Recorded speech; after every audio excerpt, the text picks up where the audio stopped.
Welcome to PG Pulse, Press Ganey's podcast on all things healthcare, tech, and human experience. In this podcast, we'll be joined by some of the best and brightest minds in the industry to discuss challenges, share insights, and innovate the future of healthcare.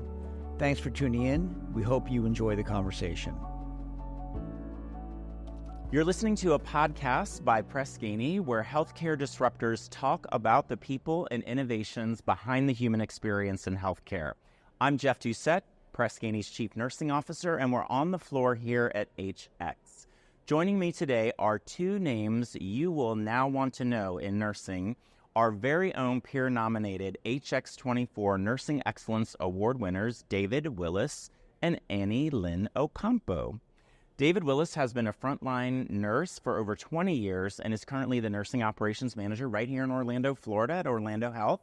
His colleagues shared that David is one of the main reasons why the ED team truly feels like a family. David, thank you so much for joining us today. Thank you for having me and for the nice compliment. Yeah, we're glad to have you.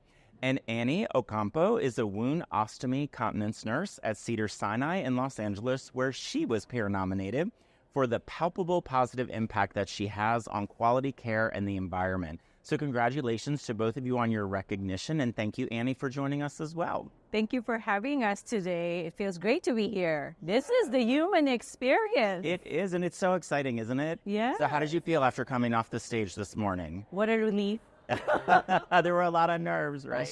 I'll second that. Yeah. But yes. Well, you guys did absolutely great. And, you know, one of the things that I love about our ability to recognize amazing nurses like you is that we get to share your story with everybody who's in the room and then all of our clients through incredible podcasts like this. So I'm really, really appreciate you taking the time and so honored to meet both of you. Well, we're going to hit a couple of different topics that I think are really important to nurses and nurse leaders, and would just love to get your perspective on what you're seeing. I mean, you represent two very diverse organizations on both coasts of the country, and lots of people are going to hear your wisdom today, so no pressure, right? But I know that as nurses, one of the things that we've really struggled with, especially since the pandemic, is this concept of resilience and how, you know, coming out of the pandemic, how do we continue to build resilience among our teams? And I think resilience is kind of a broad concept, right? And it's hard for people to get their arms around it. So we try to think about resilience in like two ways, right? So one is what we call activation, or it's your why, like what motivates you to come to work and do the work you're doing every day. And how do we continue that and connect people to the mission, vision, and values of their organizations, or in your cases, the teams that you work on and the organizations. The flip side of resilience, we call decompression, or how we get away from the work and how you recharge your batteries. So let's start with the why. And I would love to just hear from you. Annie, we'll start with you. What is it that keeps you connected to the work that you do every day at Cedars? Well, actually, it's about the patients, the patient population that I take care of. It excites me, although it is exhausting, but I just like to go see my patients every day. And I always try to think, like, if I'm lazy for the day or just don't want to go to work, or can I just call in sick? But if I have that thought and I try to pursue that, I'm like, what's going to happen to my patient that I need to see today who's going to discharge tomorrow because I need to provide ostomy teaching, or I need to change a wound care dressing and stuff like that. So like, okay, forget calling in sick. I will go to work today. So it's just an innate motivation to go to work. And it's a compassion that we have for our patients. And I also have to think about my team members.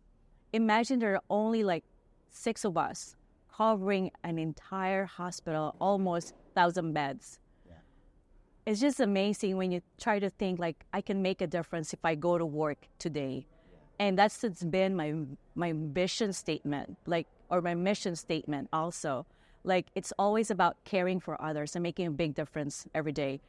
I remember how this campaign material that we have when I was in another state, and it's always like to promote diversity and inclusion in healthcare, and also encourage other people of minority that to increase their job opportunities in healthcare. And so I was part of that campaign, and then I have to write a little sentence or a campaign note, like what will make an impact.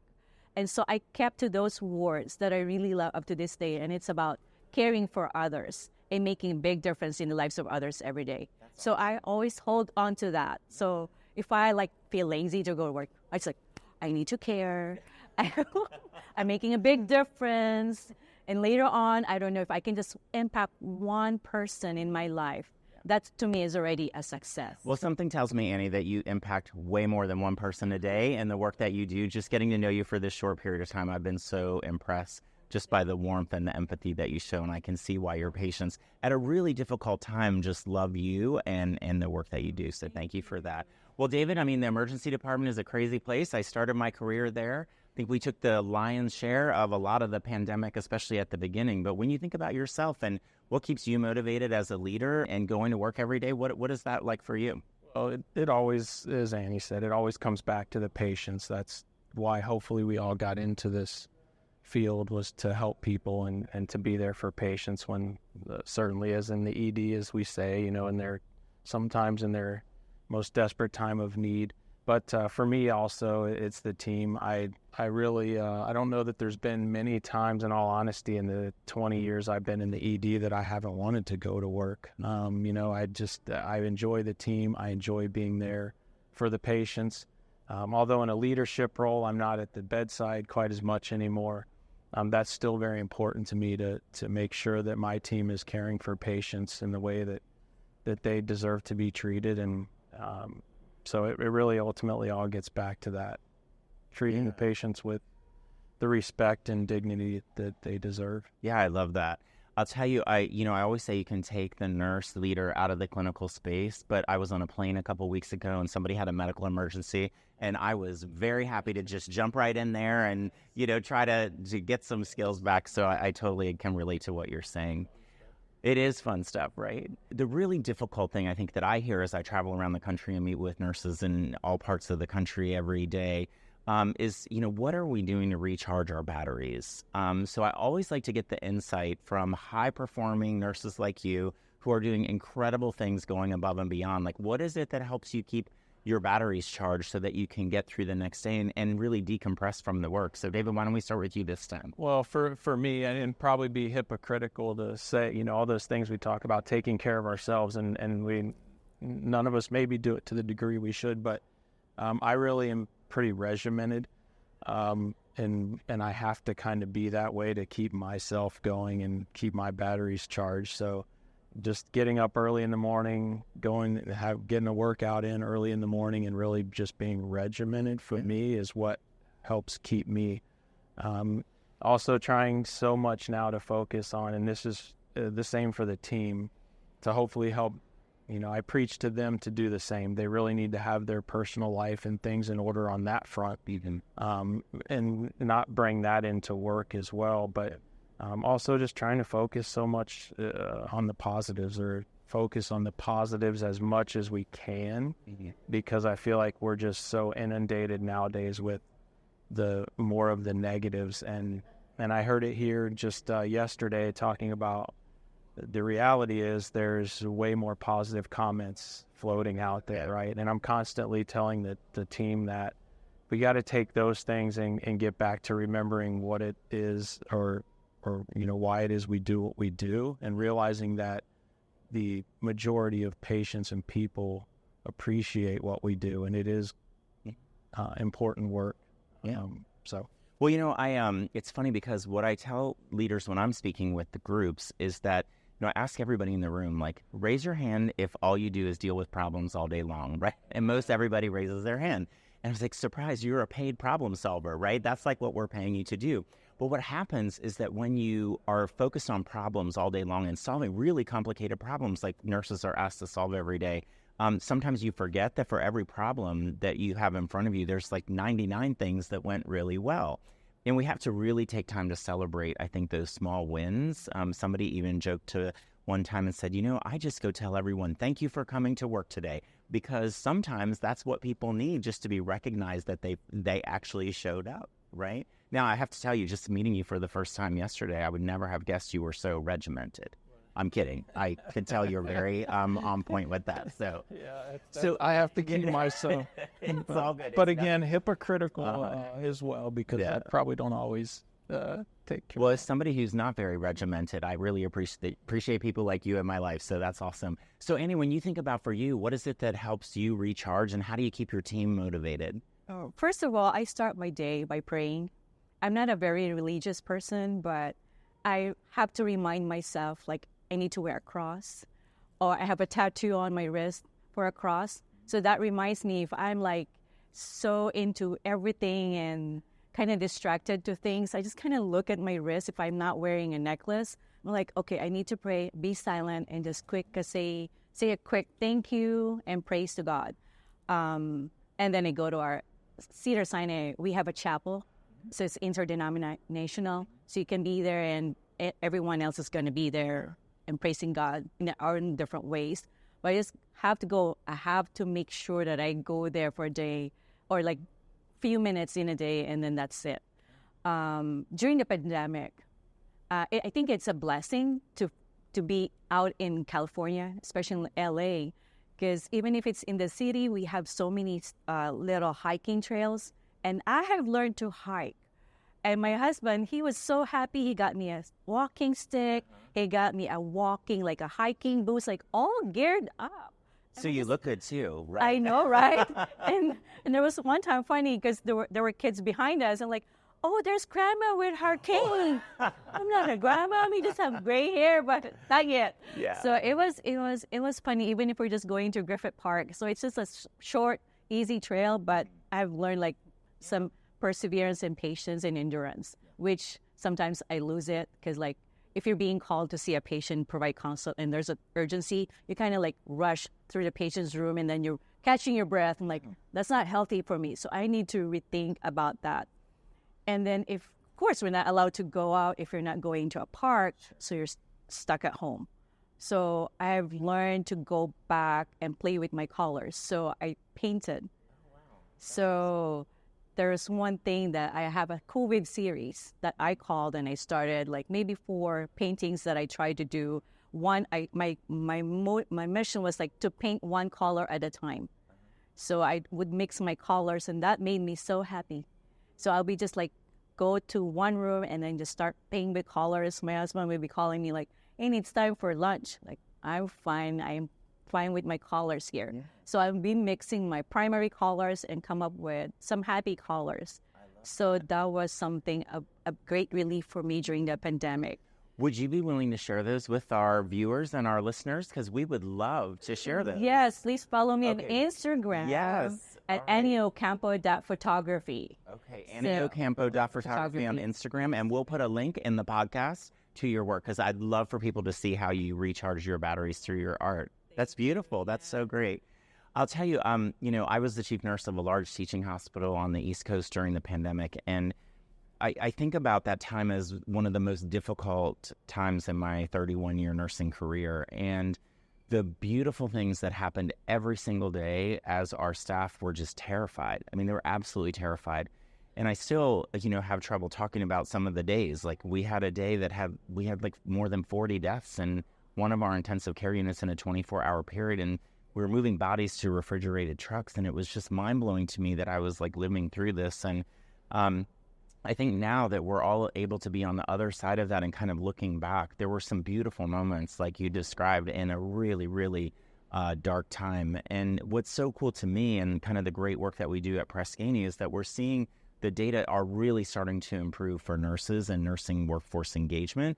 And I find that to be incredibly hopeful. So I used to work in a Catholic hospital, and they used to always say that hope was not a strategy. But I think right now that's something that people really need. And I can really tell that both of you bring that to the table every day. So I really appreciate you sharing that story.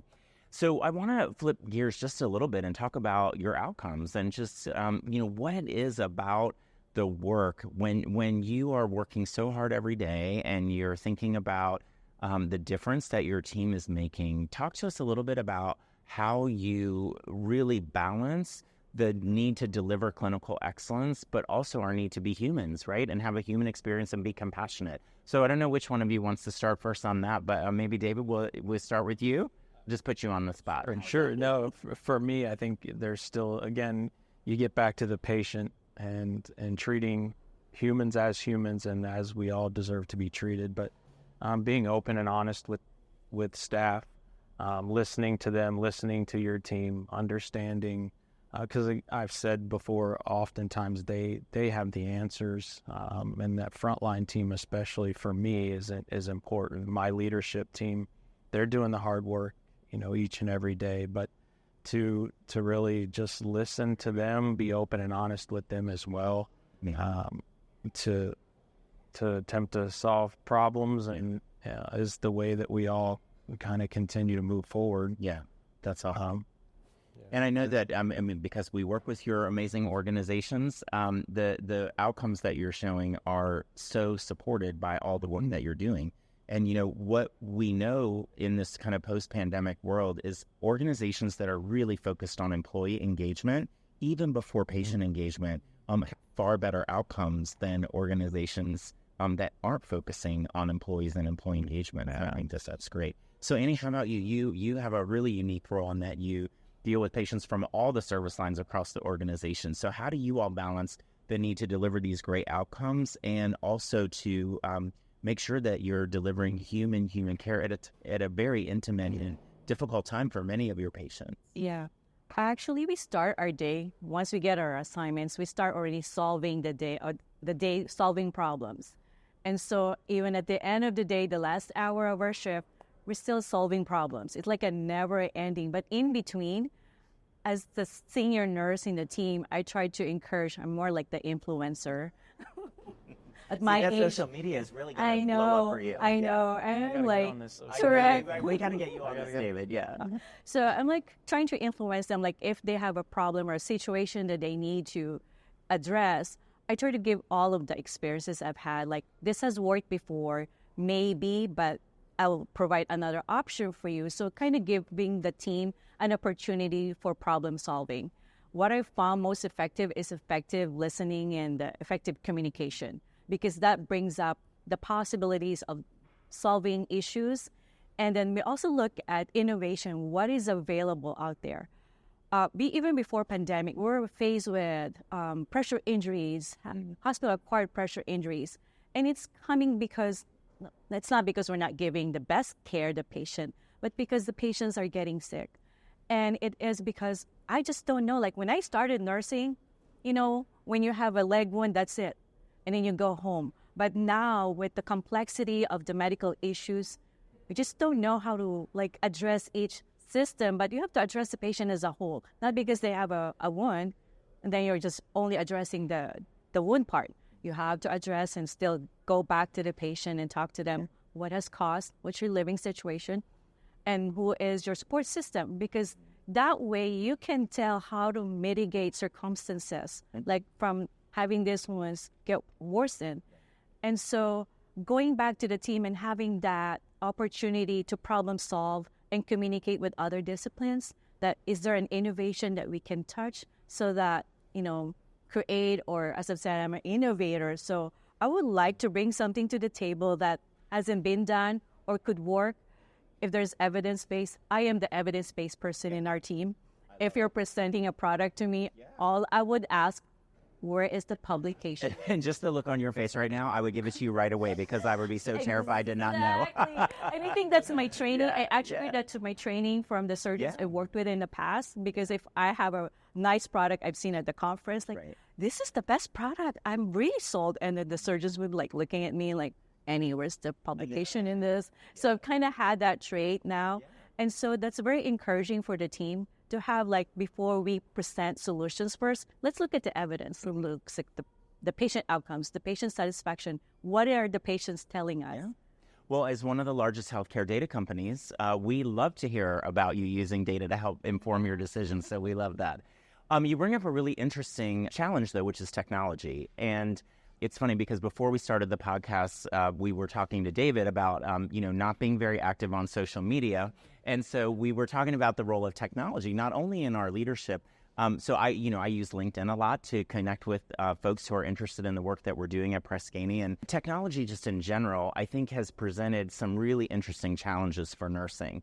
My favorite story to tell is I was visiting a hospital not too long ago, and the entire medical record had a short outage. and every nurse was panicking because nobody knew how to chart on paper. And I was like, this is something I can help you with. Like the soapier notes, all of those things. Remember that from way back in the day. So when you think about technology and both the things that it's helped to improve, but also the barrier that it provides in the human connection sometimes, what do you think about that? Well, as you can probably imagine, when computers charting first came along, I was one of those that was probably losing my mind. I wanted to stay on paper and the whole works with that.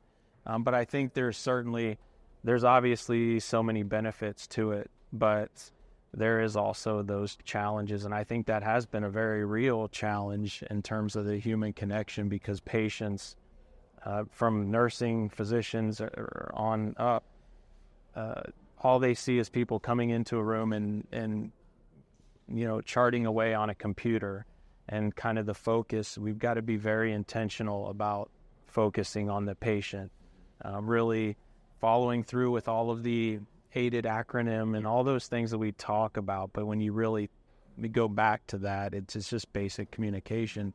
I think certainly the computers and that part of technology have created a challenge with that. And we just, I don't think a lot of times nurses or anyone is doing it maybe intentionally, obviously, but we just don't realize that becomes your world and you're doing that. So yeah.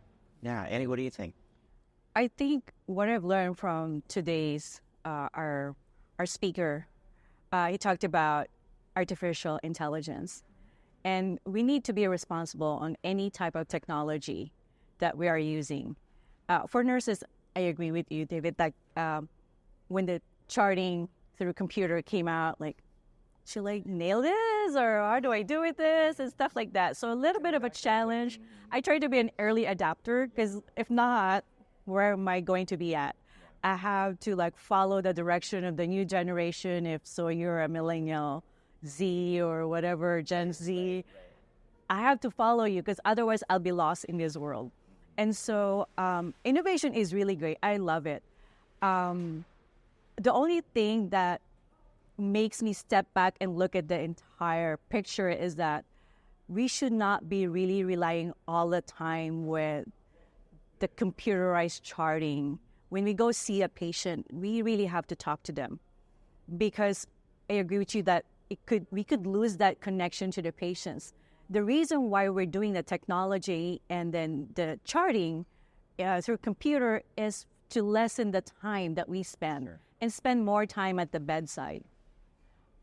I'm fascinated with my executive director's passion for bringing technology, because her goal is to bring in more technology so that the nurses could spend more time at the bedside caring and talking to the patients.